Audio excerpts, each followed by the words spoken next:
Hey there everyone, this is Malign from Knights again. Today I'm going over another archery tutorial. This time we're talking about the loadouts.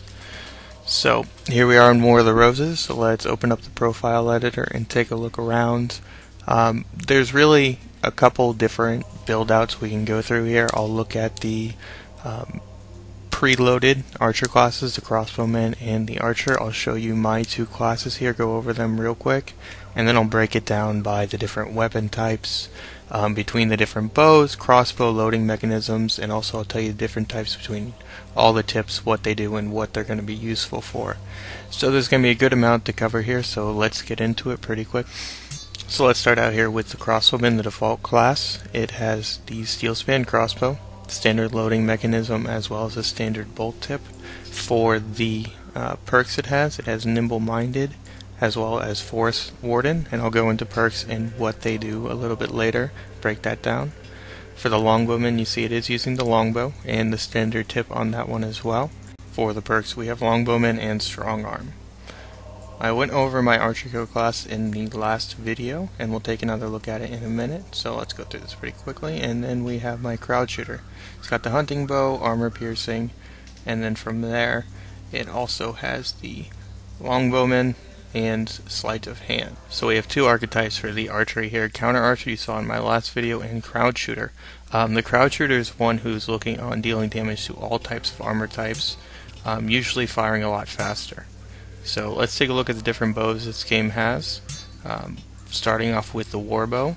It does the most damage, it has the longest range, but it's also the slowest and the heaviest. This is just a general rule, is that as the bows get faster, they do less damage, have less range, and also become a little bit lighter.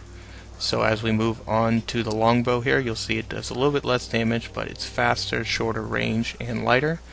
And finally, when we move on to the hunting bow here, we see it does the least damage, has the least range, but the most speed, and the least amount of encumbrance.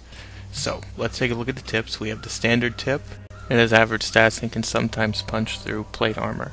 Take a look at the crescent moon.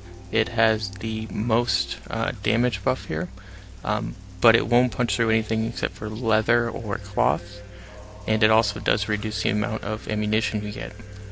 When we take a look at swallowtail, this will punch through mail a good 90% of the time.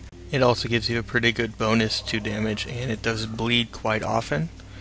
And so let's take a look. This is the barbed arrow. It punches through plate as well as bleeds quite often. The bodkin here isn't really useful, but it does reduce the drop on shots, and so if you're taking long shots at people's faces, it does help. Finally, the armor piercing here, it does have a small nerf to damage, but it'll punch through everything. Then for the attachments here, double quiver, like it says, bonuses, doubles up the amount of ammunition you have. It also increases your encumbrance, and slows the reload speed. The footed arrows, it does reduce the drop, but the ammo regeneration is quite lower than you would have if you didn't have it on. So let's take a look at the crossbow here. There is only one crossbow for us to use, and these are the stats for it. It has a much longer range than any of the bows, also a higher damage output. It's a little bit heavier and a lot slower. But what differs here is the mechanisms. We have the hand-drawn mechanism here. You can see the stats. This is generally the average that I'll use. The pull mechanism. It is the slowest for passive reloading times, but if you happen to hit the notch, it will automatically just about every time reload. And then we have the push, which has the fastest passive reload, and also if you hit that low notch, it will give you a really big bonus. Then as we look at the windlass, this is going to be the only one which gives you actually a bonus to damage, and that's what enables us to one-shot kill. And as we take a look at the tips here, we see that just about all of them are the same, with the exception of hammerhead, which basically replaces the bodkin tip for bows. What this does is it makes it do blunt type damage, so if you hit someone in the head and they're wearing mail, you can also stun them, as well as doing very consistent damage output to all of the armor types. And again, we see crescent moon, which gives the biggest damage bonus.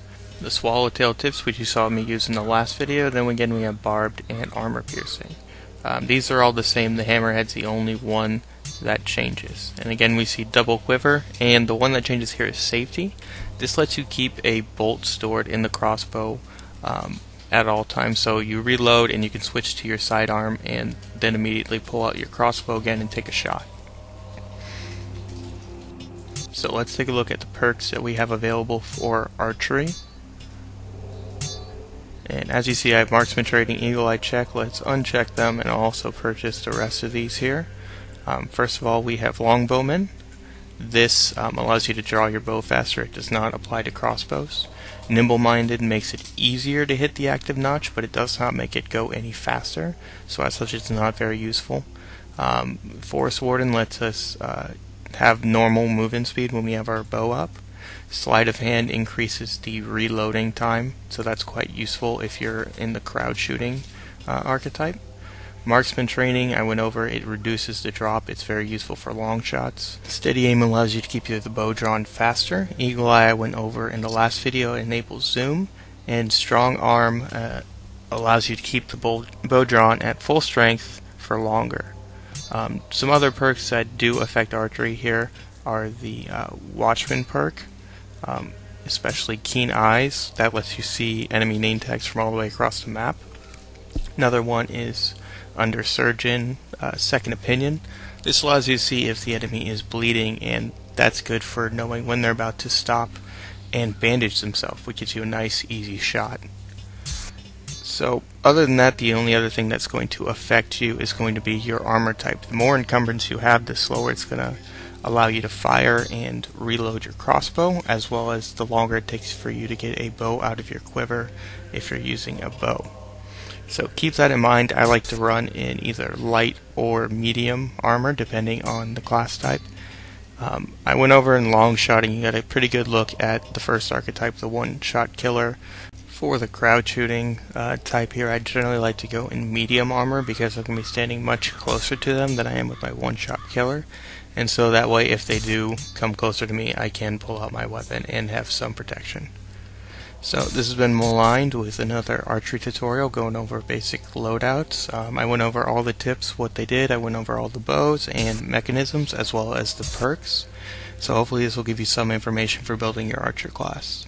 Again, thanks for watching, guys. Next video coming up is going to be long shotting, and I'm going to be going for headshots for the whole time. So keep tuned.